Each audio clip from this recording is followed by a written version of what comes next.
Bien, el tema, como les había anunciado, es la desilusión. El muchachito del uniforme rojo y negro es porque la persona que hizo la presentación, bueno, estaba parcializado, ¿verdad? Desilusión es que su equipo haya roto récord de puntaje en todo el campeonato, esté usted con la expectativa que ahora sí va a ser campeón y al final viene Heredia y se lo quita, y ahí hay desilusión, ¿verdad? Había una expectativa y no se cumplió, pero bueno, es pura casualidad, digamos. ¿Ok?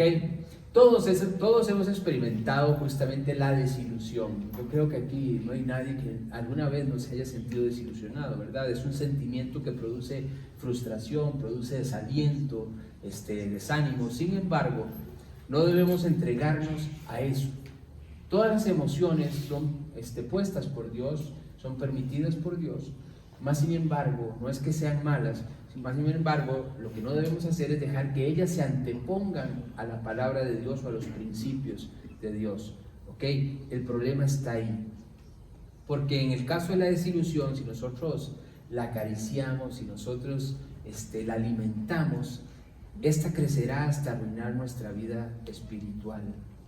¿Sí? La Biblia nos habla acerca de una época en que los hijos de Israel experimentaron pruebas muy difíciles, ¿verdad? Pruebas de fe y confianza al momento de salir de Egipto. Acuérdense que ellos estaban esclavos en Egipto y en ese momento, cuando ellos están saliendo de Egipto, empiezan un peregrinaje hacia el lugar que Dios les había prometido, una tierra prometida, ¿verdad? Vamos a ubicarnos de una vez en el contexto. Vamos a leer Éxodo 15, 22 al 27. Brenda, por favor. E hizo Moisés que partiese Israel del Mar Rojo, y salieron al desierto de Shur, y anduvieron 3 días por el desierto sin hallar agua. Y llegaron a Mara, y no pudieron beber las aguas de Mara, porque eran amargas. Por eso le pusieron el nombre de Mara. Entonces el pueblo murmuró contra Moisés, y dijo: ¿qué hemos de beber? Segundo, que la siguiente no se ve. La siguiente se corrió, no sé qué.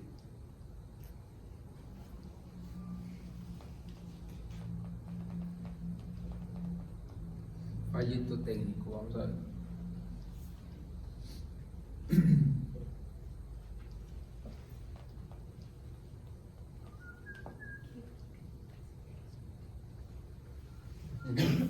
Y Moisés clamó a Jehová, y Jehová le mostró un árbol, y lo echó en las aguas, y las aguas se endulzaron.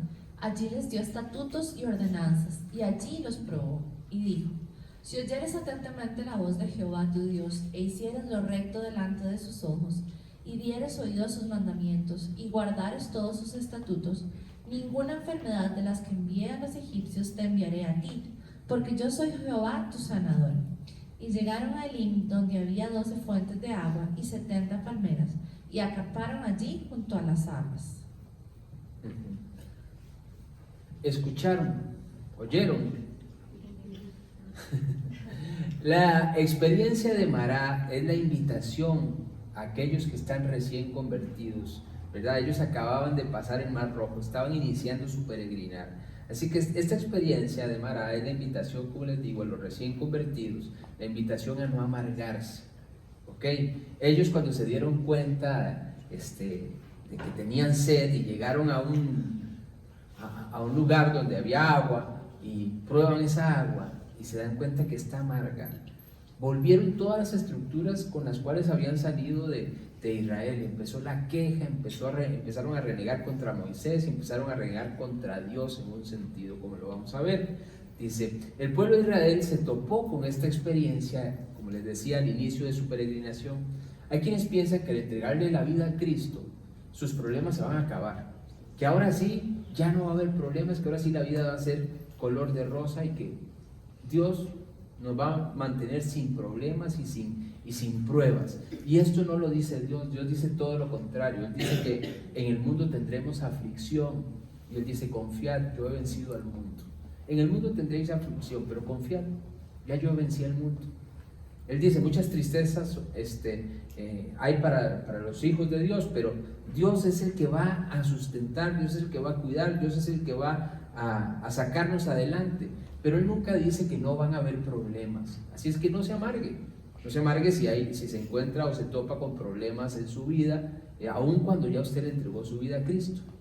Porque si te amargas, habrá desaliento, habrá frustración. Si nos amargamos, habrán pruebas. Y amargarse y resentirse es la muerte para la persona que se entrega justamente a ella. Pero si escoges el árbol, verás resultados diferentes. El árbol, en el sentido práctico, es la Biblia, ¿sí? Es tipo de la Biblia. Para el creyente que vive en la palabra de Dios, va a haber victoria. Para el creyente que vive en la palabra de Dios, las aguas amargas se volverán dulces, ¿sí? Dice que cogió un árbol, que Moisés cogió un árbol y lo tiró y se convirtió en agua dulce. Aquellas aguas amargas se convirtieron en agua dulce. En este caso, de manera práctica, el árbol viene a ser, como les digo, la palabra de Dios. Hay un versículo que dice: mucha paz tienen los que aman tu ley y no habrá para ellos tropiezo. ¿Sí? Si pierdes de vista la palabra, entonces te vas a amargar. Ahí sí te vas a amargar, te vas a resentir, te vas a volver contra Dios, y eso sería la destrucción para cada uno de nosotros. Pero, ¿qué dice? ¿Qué dice que siguió? Dice: se encontraron 12 fuentes y palmeras. Después, esa es la vida que Dios ha prometido a aquel que en medio de la prueba no se amarga, sino que tiene siempre la palabra de Dios frente a sus ojos. ¿Sí? Cuando usted se encuentra en medio de un problema, en medio de una situación difícil, usted lo que tiene que hacer es echar mano de la palabra de Dios, echar mano de sus promesas, donde Él dice que Él nos va a guardar, nos va a cuidar, que Él nos va a sustentar, que Él nos va a proteger, que Él va a ser nuestro pronto auxilio, nuestro ayudador. Hay 34,000 promesas para cada uno de nosotros, y dice la Biblia que todas son sí para nosotros y en Él amén.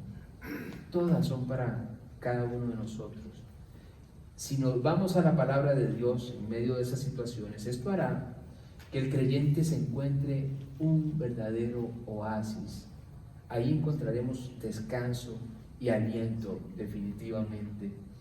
El pueblo de Israel acaba de cruzar el Mar Rojo, que Dios habló de forma milagrosa. Imagínense lo que acaba de suceder, ¿verdad? Dios los logra liberar de Egipto. En la última plaga, Dios había dicho que la muerte iba a visitar los hogares de todo Egipto, incluyendo los hogares de ellos, ¿verdad? Dios ahí les dice qué tienen que hacer para evitar que la muerte los visite. ¿Se acuerdan esa enseñanza que vimos no hace mucho?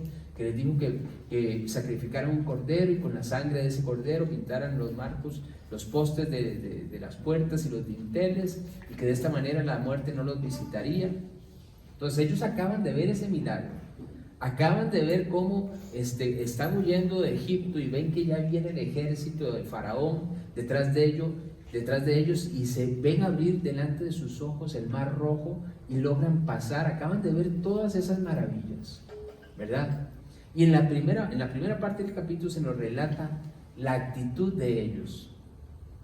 Dice, entonando en ese momento, al ver toda esa maravilla, dice que empezaron a entonar una canción de adoración tan profunda que se pensaría que de ahí en adelante su confianza en Dios jamás iba a estar en cuestión, ¿verdad? Al ver ellos esa maravilla, cualquiera hubiese pensado: estos hombres a partir de aquí van a confiar en Dios y no habrá nada que los tropiece, no habrá nada que los haga dudar de Dios, ¿verdad? Yo no sé cuántas cosas ha visto usted que Dios ha hecho en su vida, y finalmente ve cómo Dios le da victoria y lo saca a usted adelante, y después viene otra prueba y otra vez usted empieza a dudar, usted empieza a entrar en temor y otra vez empieza a quejar, cuando ya vio que Dios lo sacó de algo, tal vez no hace mucho, y tuvo victoria y Dios le dio victoria, y volvemos a caer en lo mismo. Pues el pueblo de Israel es exactamente como somos nosotros. Es que ni siquiera los juzguemos, porque somos iguales, somos exactamente iguales, ¿verdad? Cualquiera hubiera pensado que ellos iban a descansar en Él y que aún la situación más difícil no los iba a sacar de ahí, ¿verdad?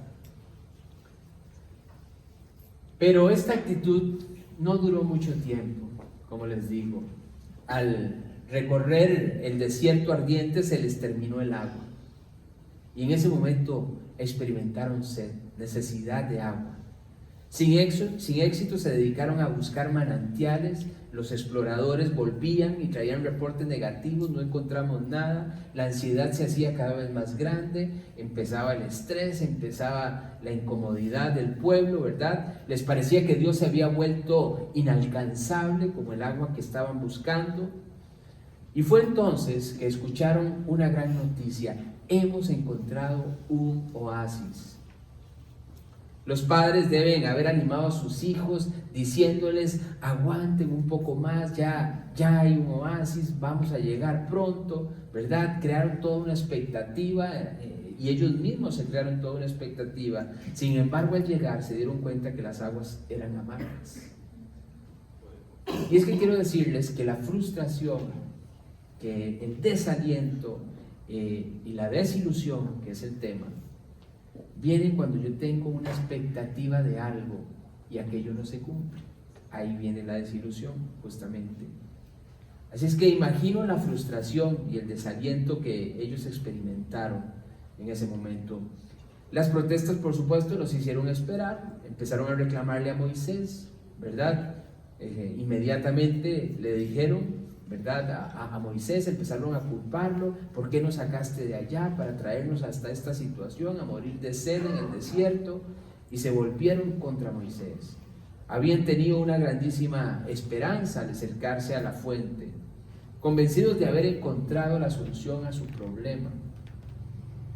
Pero esto les causó, como les digo, una gran desilusión, por supuesto, y se preguntaban ellos mismos, ¿verdad? ¿Por qué? ¿Se han visto ustedes en esa misma actitud, como les preguntaba ahora, como se los decía, sin entender por qué están pasando ciertas cosas en su vida? Ustedes no se han preguntado y le han dicho a Dios: ¿pero por qué? ¿Por qué? ¿Por qué permites esto? Ellos le preguntaron a Dios: ¿por qué Dios permitía eso? Le preguntaron a Moisés. Exactamente como nosotros seguramente nos hemos preguntado muchas veces por qué ciertas situaciones, por qué pasamos por ciertas dificultades. Esta historia se aplica a todos nosotros, absolutamente a todos. No solo se aplica a los judíos, ¿verdad?, sino a nosotros también. Con ella podemos aprender algunas lecciones que nos ayudarán a salir adelante en situaciones semejantes. Podemos darnos cuenta que la desilusión es una prueba, ¿sí? Pero ¿qué causa la desilusión? Les decía que tener una expectativa equivocada, esperar algo que al final no es, una expectativa equivocada. La desilusión es crearse una expectativa antes de que Dios determine su voluntad. Es cuando yo digo: yo creo que esto es lo que va a pasar, o yo creo que esto es lo que yo necesito, o yo creo que esta es la mejor solución, o creo que esto es lo que Dios debe hacer en mi vida. Y resulta que Dios tiene otro propósito, y que la voluntad de Dios es por otro lado. Y como no se cumple lo que yo espero, entonces me desilusiono, me aflijo. El éxito para no caer en desilusión es confiar en que los planes de Dios siempre van a ser los mejores. Entender que lo que pasa en su vida, todo es permitido por Dios, todo es cuidado y controlado por Dios. Es entender que el que tiene control de las circunstancias siempre es Dios. Y eso me hará vivir confiado y descansado en sus planes, y recordar siempre que sus planes, como lo vimos la semana pasada, son planes de bien y no de mal. Y decía el versículo: para darnos el final que esperamos. Así que lo que nos puede evitar tener desilusiones, creándonos nosotros nuestras propias expectativas, es simplemente confiar y descansar en la voluntad de Dios. Es por eso que lo único que debemos hacer es eso, esperar en Él.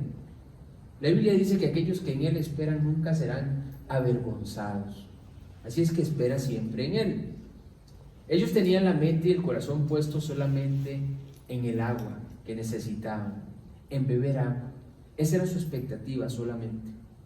Claro, no fue fácil, estaban tan preocupados y ocupados en esta esperanza de agua que no podían valorar las circunstancias que estaban viviendo. Eran más favorables que las circunstancias que estaban viviendo eran más favorables que las anteriores. Ellos le renegaron a Moisés y le reclamaron a Moisés que por qué los había sacado de Egipto.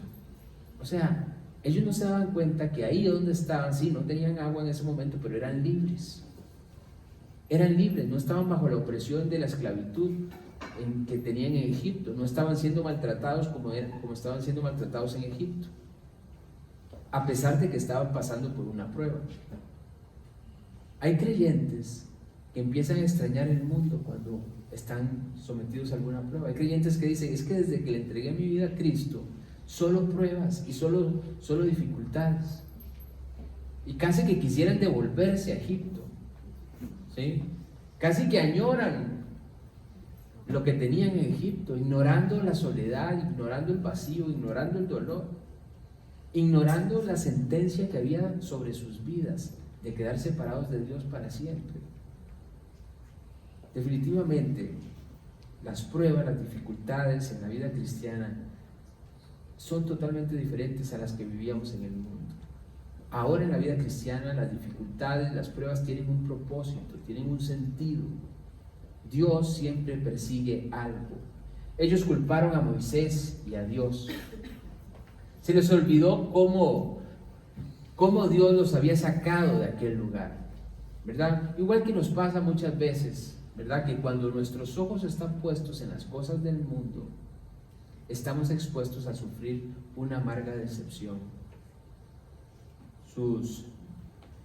Sus vistas estaban puestas en las circunstancias y no estaban puestas en Dios.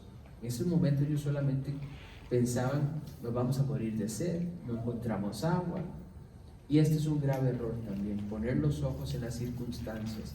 Cuando usted está pasando por una situación difícil, la tendencia a lo que el diablo nos invita, las sugerencias que hace el diablo es: ponga sus ojos en el problema, no hay salida, no hay solución, no vas a poder salir adelante, de esta no te saca nadie, ¿sí? Con esto ni Dios puede. Y empezamos a llenarnos del problema y los problemas empiezan a controlar nuestra mente y empezamos a llenarnos de todas las circunstancias y no vemos salida. Y eso sucede porque hemos quitado la mirada de Dios. Ponemos los ojos en las circunstancias y no ponemos los ojos en Dios. Perdemos de vista su amor, perdemos de vista sus promesas y creemos que ni siquiera Dios nos podrá sacar adelante, ¿sí? Olvidando que el gozo proviene solo de una relación correcta con Dios. Esto lo he repetido en las últimas prédicas. Nadie podrá disfrutar su vida sin tener una correcta relación con Dios. El verdadero gozo es que yo pueda estar de acuerdo con la voluntad de Dios, sea cual sea. Sean pruebas, sea escasez, sea abundancia, sea que las cosas salgan como yo esperaba o sea que no salgan. Pero si mi relación con Dios es correcta, yo voy a estar de acuerdo con Él, sea lo que sea que esté sucediendo. Mientras más nos concentramos en lo material, más estaremos decepcionados. ¿Qué dice Proverbios 10:22? La bendición de Jehová es la que enriquece y no añade tristeza con ella. Ellos habían puesto todas sus esperanzas en un solo hombre. Moisés había intervenido en un increíble número de milagros que habían sucedido en la vida de ellos. Era un hombre que Dios había escogido para ser el libertador de ellos. Y así que, al no poder saciar su sed, lo primero que hicieron fue reclamarle a Moisés, ¿verdad? Nos ha conducido 3 días, le dijeron, por el desierto para poder encontrar un manantial de aguas amargas. O sea, nos has guiado de esta manera para llevarnos hasta esta situación en que nos has puesto. Se volvieron contra Moisés. Ellos tenían los ojos puestos en este hombre. Otro error: no pongan los ojos en los hombres. No confíen en los hombres. Pongan su confianza en Dios. Los hombres van a fallar, siempre. Somos imperfectos todos. El hombre seguirá siendo el mismo de ayer, de hoy y de siempre. Dios también, solo que Dios siempre va a ser el mismo y nunca va a fallar. Él nunca nos va a fallar. Otro error que ellos cometieron fue haber puesto sus ojos, sus expectativas en este hombre, en Moisés. Pero las quejas no eran contra Moisés, sino que eran contra Dios. Porque ¿quién había escogido a Dios? A Moisés, Dios. ¿Quién lo había puesto al frente? Dios. Cada vez que estamos inconformes con las situaciones que no podemos cambiar, protestamos contra Dios. Él dijo: no temas, yo estoy contigo. No desmayes, yo soy tu Dios, siempre te voy a ayudar, siempre te voy a cuidar. Así que cuando las cosas no están saliendo como esperamos, el quejarse o el renegar es decirle a Dios: Dios, no estoy de acuerdo en lo que estás haciendo, no estoy de acuerdo en lo que estás permitiendo. Y nos olvidamos, como les digo, que Él dijo: no temas, yo estoy contigo. Nos olvidamos que Él prometió estar con nosotros y creemos que Él nos abandonó ahí en el hueco, en la soledad, en medio del problema, en medio de la circunstancia que estemos atravesando. Nos olvidamos de que es Dios mismo el que está en control de todo y empezamos a quitar nuestra confianza en Él. ¿Crees que hay algo de tu vida que se le escape a Dios? ¿Creen ustedes que hay algo que suceda que esté fuera de su control? ¿Que Dios no es tan poderoso como dice que es? Como dice la Biblia que Él es, que tiene control sobre todas las cosas, que tiene todo el poder, que tiene todo el conocimiento. ¿Creen ustedes que algo de lo que están experimentando se le ha escapado a Él? Nos quejamos de muchas cosas, pensando que Dios es el culpable de lo que nos pasa, ¿no es cierto? Definitivamente Dios no ignora nuestros sueños y nuestros anhelos. Él sabe lo que anhelamos y lo que hay en nuestro corazón. Él es omnisciente, es una de sus características. Él lo sabe todo. Pero Él anhela algo más para nosotros, algo que no solo sacie nuestra sed. Como les digo, el pueblo de Israel en ese momento solo está concentrado en saciar su sed física. Ellos nada más quieren encontrar agua, eso es todo. Pero Dios no está interesado solamente en eso, en solo saciar nuestra sed, sino que Él quiere darnos algo que sacie nuestra alma, algo más allá, algo que realmente traiga satisfacción a nuestra alma, llenar nuestro corazón, llenar nuestra vida. En el mundo la gente está tratando de calmar su sed simplemente, tratando con cosas que ofrece el mundo, tratar de calmar esa sed que tiene. Jesús le dijo a una mujer: si bebieres del agua que yo te estoy ofreciendo, nunca más tendrás sed. ¿Sí? Ella estaba tratando de saciar su necesidad haciendo otras cosas, con un estilo de vida no muy correcto, haciendo cosas no muy correctas, para saciar el vacío que tenía, la sed que tenía. Pero Dios quiere saciar verdaderamente las necesidades de nuestra alma. Nadie mejor que Él sabe lo que nosotros necesitamos, definitivamente. ¿Qué dice el Salmo 62:5? Alma mía, en Dios solamente reposa, porque de Él es mi esperanza. Exacto. Los hijos de Israel llegaron a Mará confiando en Moisés. Debemos poner nuestra confianza, como les decía, en Dios, no poner nuestra confianza en nadie más. No habían aprendido que Dios quiere que admitamos que solo Él puede sacarnos adelante, que solo Él puede cumplir nuestras necesidades y hacer todo más abundantemente de lo que pedimos y entendemos. Solo Dios puede cumplir nuestras necesidades. ¿Qué dice Jeremías 17:5-8? Así ha dicho Jehová: maldito el varón que confía en el hombre y pone carne por su brazo, y su corazón se aparta de Jehová. Será como la retama en el desierto y no verá cuando viene el bien. sino que morará en los sequedales en el desierto, en tierra despoblada y deshabitada. Así es, dice, maldito el varón que confía en el hombre. Dios no comparte su gloria con nadie. Dios quiere que usted confíe en Él, no que confíe en los hombres. ¿Leíste el 5, el 8? No, no. Ok, léete el resto. Bendito el varón que confía en Jehová y cuya confianza es Jehová. Exacto, Dios dice, bendito el que confía en Jehová. Pero dice, maldito el que confía en el hombre, ¿verdad? Entonces nos ubica en dónde tiene que estar puesta nuestra confianza, en quién tiene que estar puesta nuestra confianza. ¿Qué dice? Porque será como el árbol plantado junto a las aguas que junto a la corriente echará sus raíces y no verá cuando viene el calor, sino que su hoja estará verde y en el año de sequía no se fatigará ni dejará de dar fruto.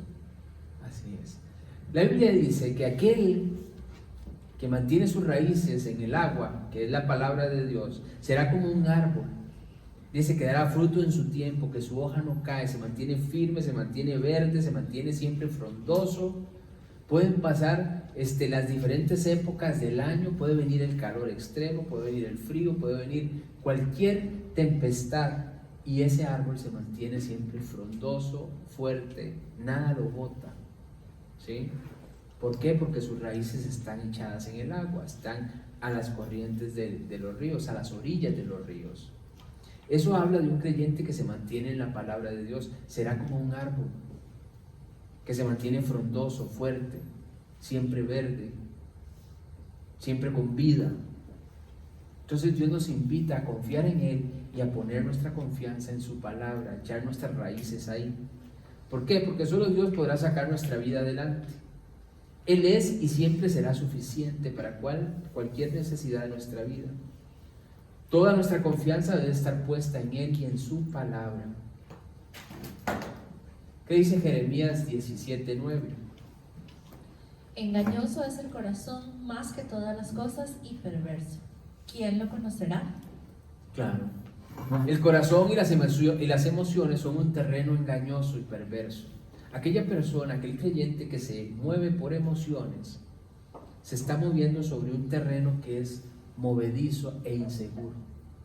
Pero la Biblia compara al hombre que, escuchando lo que Dios dice, hace conforme a lo que Dios dice, y lo compara como un hombre que edifica su casa sobre la roca y que nada va a poder botar esa casa. ¿Sí? Así es que si nuestros pies están sobre el terreno seguro y firme de la palabra de Dios, nuestras vidas van a estar a salvo. Pero si nos movemos por emociones, estaremos parados en un terreno movedizo, un terreno inseguro, que tarde o temprano nos hará caer. Es por eso que les decía al principio que nosotros no nos podemos entregar a las emociones, no podemos dejar que ellas sean las que gobiernen nuestra vida. No se pueden anteponer a la palabra de Dios. ¿Ok? ¿Qué dice Efesios 3:20? Y a aquel que es poderoso para hacer todas las cosas, mucho más abundantemente de lo que pedimos o entendemos, según el poder que actúa en nosotros. Exactamente. Él siempre va a hacer más de lo que nosotros pedimos y podemos entender. La desilusión es una oportunidad. ¿Sí? ¿Cómo podemos superar la decepción inicial? Moisés escuchó los lamentos solo por un tiempo, después los calló y empezó a hablar con el Señor, empezó a clamarle a Dios. En ese momento Moisés dejó de escuchar los reclamos del pueblo y lo único que hizo fue volverse a Dios y clamar. El privilegio que tenemos de ser escuchados por Dios, como lo vimos al principio. Y Dios le respondió de inmediato, mostrándole un árbol que debía cortar y echar en el agua de aquel manantial de aguas amargas. Es importante entender y aclarar que Moisés no vio el árbol hasta que oró. Cuando usted tiene un problema, usted lo primero que tiene que hacer es ir a donde Dios, clamar a Dios, pedirle a Dios que le muestre por qué y para qué aquella situación. Y cuando Dios ve que usted va y se humilla delante de Él y que usted reconoce su necesidad de Él, ahí Dios le va a mostrar qué hacer. Dios le va a mostrar cuál es la salida. Porque dice la Biblia, no os ha sobrevenido ninguna tentación o prueba que no sea humana, pero dice, pero fiel es Dios, que juntamente con la prueba también va a traer la salida. Pero para que Dios nos muestre la salida, yo tengo que ir a Él, tengo que orar. ¿Qué hace usted en los problemas? ¿Ora? Va primeramente donde Dios y le dice a Dios, necesito que me ayudes, necesito que me muestres por qué está pasando esto, o cuál es el propósito que tienes. Moisés clamó y Dios le dijo qué tenía que hacer y le mostró el árbol, y simplemente fue, cortó el árbol y lo echó en el manantial. Así es que debemos acudir a Dios, tenemos acceso delante de su trono, dice la Biblia, para hallar misericordia y gracia para el oportuno socorro. Dios sabe que vamos a necesitar gracia, Dios sabe que vamos a necesitar de su misericordia, para que Él nos pueda socorrer en las diferentes situaciones que vamos a experimentar. Así es que Moisés clamó a Dios y Dios le respondió de inmediato. Tenemos un Dios que nos escucha. Gracias a Dios que tenemos un Dios al cual acudir y cual nos escucha. Tenemos a quien acudir en cada prueba y en cada necesidad. Ahora tenemos a quien acudir. No menosprecien de verdad el privilegio de ser escuchados por Dios. No menosprecien el privilegio de que usted, al cerrar sus ojos y decir Dios Padre, en ese momento el cielo, todo el cielo hace silencio y se concentran en su oración. Y Dios pone su oído atento, inclina su oído al clamor de sus hijos. Usted tiene acceso al Todopoderoso. Es que de verdad no dimensionamos realmente lo que es poder echar mano de la oración. La oración es más veloz que el águila y más fuerte que el león. La oración es la que nos pone en contacto con los recursos del cielo, con los recursos de un Padre que nos ama, de un Padre que se ha determinado a bendecir nuestra vida y sacarnos adelante. Cuando Moisés oró, se realizó un milagro que cambió totalmente el estado de las cosas e hizo desaparecer la desilusión de inmediato. Dios respondió, Dios trajo la salida en medio de la situación difícil. Dios cambió aquellas aguas inservibles en el líquido más dulce que pudieran haber podido beber esos hombres nunca. Dios responde a nuestras peticiones, definitivamente que sí. Sí, Él cambia las circunstancias. Lo hizo cuando los apóstoles estaban en medio de la tormenta, ¿recuerdan? Lo hizo también con la hija de aquel hombre llamado Jairo, que le habían dicho a Jairo, tu hija ya está muerta, ya no hay nada que hacer. Y Jesús solamente le dijo, cree solamente. Jairo creyó y su hija finalmente se levantó. Lo hizo con Lázaro, que después de pasar 4 días metido en una tumba, ya muerto, Jesús le dijo, sal fuera, y se levantó. Asimismo alimentó a más de 5,000 con tan solo 5 panes y 2 peces. Dios es el que puede cambiar las circunstancias. Él es el que tiene control sobre todas las cosas. El árbol que Moisés arrojó al agua es un símbolo de la cruz también. Cristo, al morir en la cruz, pagó por todas nuestras faltas, proveyendo un camino por el medio del cual la amargura de la vida que teníamos pudo ser transformada. Antes nada satisfacía.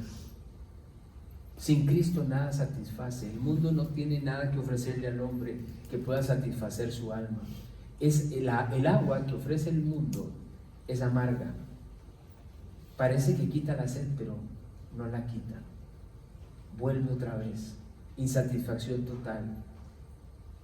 Pero el agua que Dios ofrece a través del Evangelio, esa es la que realmente sacia la sed del hombre. Pablo sabía que si empezaba a jactarse en otra cosa que no fuera la cruz, sufriría decepciones, y por eso dijo lo que dijo en Gálatas 6:14. Vamos a leerlo. Pero lejos esté de mí gloriarme, sino en la cruz de nuestro Señor Jesucristo, porque en el mundo me es crucificado a mí y yo al mundo. Así es. No hay nada más en que yo me pueda gloriar que en la cruz de Cristo. Nuestra única esperanza de satisfacción y el único lugar donde podemos dejar nuestra esperanza firmemente puesta es ahí, en la cruz, solamente. De ahí vendrá todo, de ahí vino la salvación y ahí vendrá todo lo que necesita nuestra vida, de la cruz. No somos inmunes a las dificultades, definitivamente, pero pueden ser cambiadas por Dios, pueden ser cambiadas por el dulce perdón de Cristo. ¿A qué nos reta la desilusión? Muy simple, a obedecer, a hacer lo que Dios dice, a hacer conforme a Dios nos invita y a confiar en que Él va a traer la salida. ¿Qué dice Éxodo 15, 25 al 26? Brenda.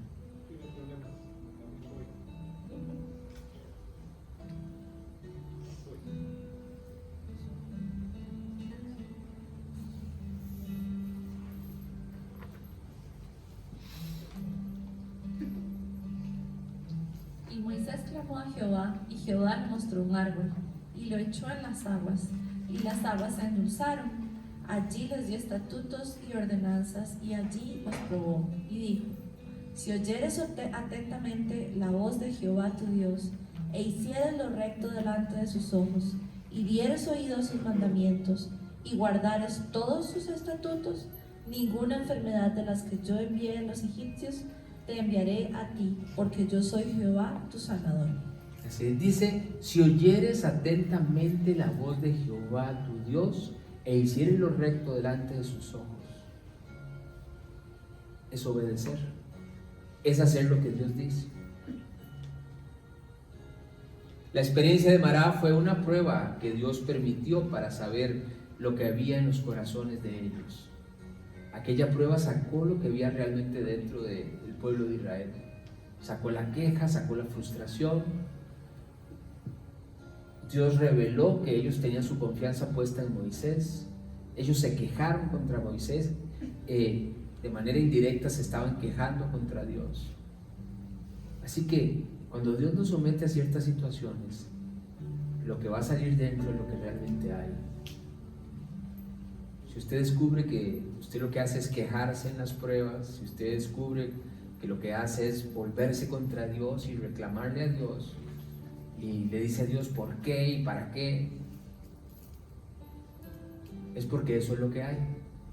Pero si usted en medio de la prueba decide confiar, si usted decide clamar y esperar que sea Dios el que le muestre qué hacer, entonces usted va a pasar la prueba.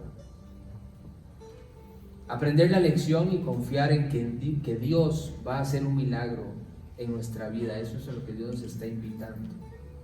Debemos entender que las adversidades realmente son retos, son desafíos que nos van a permitir ver las cosas desde una perspectiva muy diferente.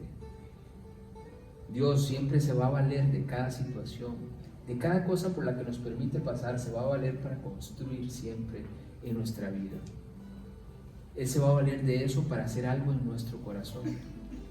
Después de este periodo ellos recibieron la respuesta, la recompensa por parte de Dios. ¿Qué dice Éxodo 15, 27? Y llegaron a Elim, donde había 12 fuentes de aguas y 70 palmeras, y acamparon allí junto a las aguas. Así es. Normalmente transitamos por las decepciones de la vida tan preocupados que no nos damos cuenta de que adelante se encuentra Elim, que adelante está lo mejor. Y entregados al sentimiento de la desilusión, ni siquiera alcanzamos a ver las palmeras así a lo lejos. Pero si acatamos su voluntad, Dios tiene lo mejor para nosotros. Adelante. El mundo te recomienda una gran variedad de árboles, ¿sí?, para tratar de salir adelante. Como les decía, te ofrecen cosas, pero finalmente ninguno de esos árboles y esa agua que ofrece el mundo nunca van a saciar realmente nuestra vida. La Biblia dice que el mundo pasa y sus deseos, pero que el que hace la voluntad de Dios sí permanece para siempre. ¿Sí? El mundo te dice, endulza tu vida con algunas de estas cosas. Obtén riqueza, ¿sí? Porque si obtienes riqueza, la amargura va a desaparecer automáticamente. Hay gente que cree que su vida va a ser feliz y va a estar plena y llena si obtiene cosas, si tiene riquezas, si tiene el carro que quiere, la casa que quiere, cosas que no están mal. Gracias a Dios sí las podemos tener, pero nuestro corazón no puede estar ahí. No puede estar en esas cosas, ni son esas cosas las que traen satisfacción a la vida del hombre. O le dice al hombre, procura el placer, disfruta los deleites, ¿sí? Pero quiero decirles que ese es un árbol que crece con raíces fuertes y profundas, muy profundas. O las drogas, el alcohol, todas esas cosas, todos esos escapes que ofrece el mundo, parecen las panaceas para escapar de la desilusión, pero lo único que hacen es destruir la vida del ser humano. Son salidas falsas. Las decepciones más profundas provienen de deseos insatisfechos y de sueños no realizados. Lo único que funciona y sacia definitivamente es Dios. Filipenses 3:8 para terminar. Y ciertamente, aún estimo todas las cosas como pérdida por la excelencia del conocimiento de Cristo Jesús, mi Señor, por amor del cual lo he perdido todo y lo tengo por basura para ganar a Cristo.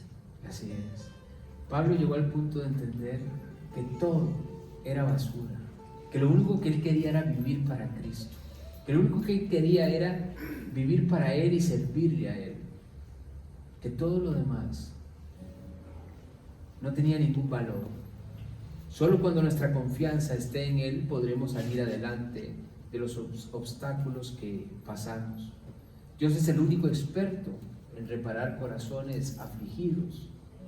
Es el único que podrá traer consuelo, que podrá traer aliento y la fortaleza. Por eso debemos hacer de Él nuestro placer. Debemos de hacer de Él nuestro deseo y el centro de nuestras vidas. Quiero invitarlos a cerrar sus ojos. Definitivamente, si como creyente tu confianza no está en Dios, vas a estar experimentando desilusión, desaliento, te vas a descubrir que las fuerzas faltan, pero eso se debe porque tus ojos no están puestos en Dios. Se debe porque has olvidado que Dios es el que controla todas las cosas que suceden en tu vida. Te has olvidado que tu vida está en sus manos y que Él ha prometido estar contigo siempre.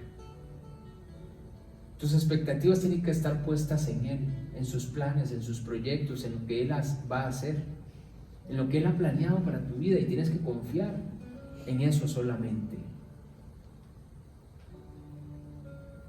Eso es lo único que debes hacer.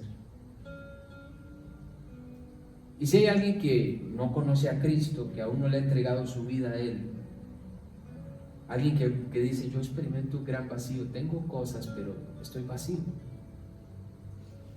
Tengo gente a mi alrededor, pero me siento solo o sola. Así me sentía yo. Hace 13 años, alguien me explicó esta verdad. Y le entregué mi vida a Cristo, y Él, a partir de ese día, llenó el vacío. Nunca más volví a experimentar ese vacío. Y empezó el maravilloso trabajo de transformar mi vida. Y hoy, 13 años después, puedo decir que mi vida es totalmente diferente a lo que era. Hoy realmente disfruto mi vida. Tengo pruebas, tengo problemas, tengo dificultades, pero mi confianza está en Él. Y sé que Él va a sacar mi vida adelante. Pero si tú no le has entregado tu vida a Cristo, si hay alguien que aún no le ha entregado su vida a Cristo, si hay alguien que dice, yo necesito Yo necesito que Él me salve, yo necesito que Él me perdone, yo necesito que Él llene este vacío. Yo necesito que Él tome control de mi vida. Y quisiera tomar la decisión de entregarle su vida a Jesús. Simplemente quiero que repita una oración ahí donde está sentado o sentada. Usted repita una oración donde usted le va a pedir justamente a Cristo eso. Usted le va a decir: Dios, te entrego mi vida, necesito que me salves, me perdones, y quiero que a partir de ahora seas tú quien guíe mi vida y seas tú quien haga con mi vida lo que tú quieras. Voy a confiar en ti. Jesús dice: he aquí, yo estoy a la puerta y llamo. Si alguno oye mi voz y abre la puerta, yo entraré a él, cenaré con él y él conmigo. Jesús dice que Él llega a la puerta de tu corazón, pero quien tiene que decidir si la abre o no eres tú. Y si tú decides abrirla, Él va a entrar. Así es que si quieres abrirla, quiero que hagas esta oración ahí donde estás, con todo tu corazón, con toda tu mente, con todas tus fuerzas. ¿Ok? Señor Jesús, gracias. Gracias porque hoy me has hecho entender que mis expectativas siempre han estado en otro lugar que no eras tú, creyendo que el mundo podía saciar, satisfacer las necesidades de mi alma. Pero hoy entiendo que el agua que ofrece el mundo jamás saciará mi vida. Y es por eso que he experimentado desilusión, es por eso que sigo experimentando un vacío y una eterna insatisfacción. Pero hoy tú me trajiste a este lugar para que yo escuchara esta verdad, de que el único que puede saciar mi alma, que el único que puede traer satisfacción a mi vida, eres tú, Jesús. Hoy escuché que tú eres Dios, que tú viniste a este mundo a consumar la salvación que yo necesito. Hoy escuché que tú quieres salvarme y que para eso fue que viniste a este mundo. Primeramente viniste y viviste una vida de obediencia que yo no he podido vivir porque tengo que reconocer que soy un pecador. Y como pecador necesito un perdón. Y hoy entendí que en ese lugar, en esa cruz donde tú te clavaste, tú decidiste pagar todos y cada uno de mis pecados para que hoy yo pueda ser salvado, para que hoy yo pueda ser perdonado eternamente. Yo necesito ese perdón. Pero lo más maravilloso que he escuchado es que tú resucitaste, que tú estás vivo, que tú estás a la puerta llamando, a la puerta de mi corazón, y que hoy tengo que tomar una decisión. Si abro la puerta y te dejo entrar, o te dejo afuera para que mi vida siga siendo la misma. Pero hoy yo quiero decirte que te abro la puerta. Necesito que entres. Necesito que me perdones. Necesito que me salves. Por favor. Entra. Te entrego mi vida. Haz con ella lo que tú quieras. Te confío mi vida. Sé que tú harás con ella lo que es mejor para mí. Toma el control de mi vida, por favor, a partir de hoy. A partir de hoy te acepto, Jesús, como mi Señor y como mi Salvador. Te pido y te agradezco esto en el nombre de aquel al cual puedo llamar ahora mi Salvador, en el nombre de Cristo Jesús. Amén. Muy bien. Si alguien hizo esta oración, alguien que haya venido por primera vez hizo esta oración y le entregó su vida a Cristo e invitó a Jesús a entrar en su corazón, yo quisiera que me lo indique simplemente con su mano para poderle obsequiar la Biblia y darle 3 breves consejos. Quiero saber si hay alguien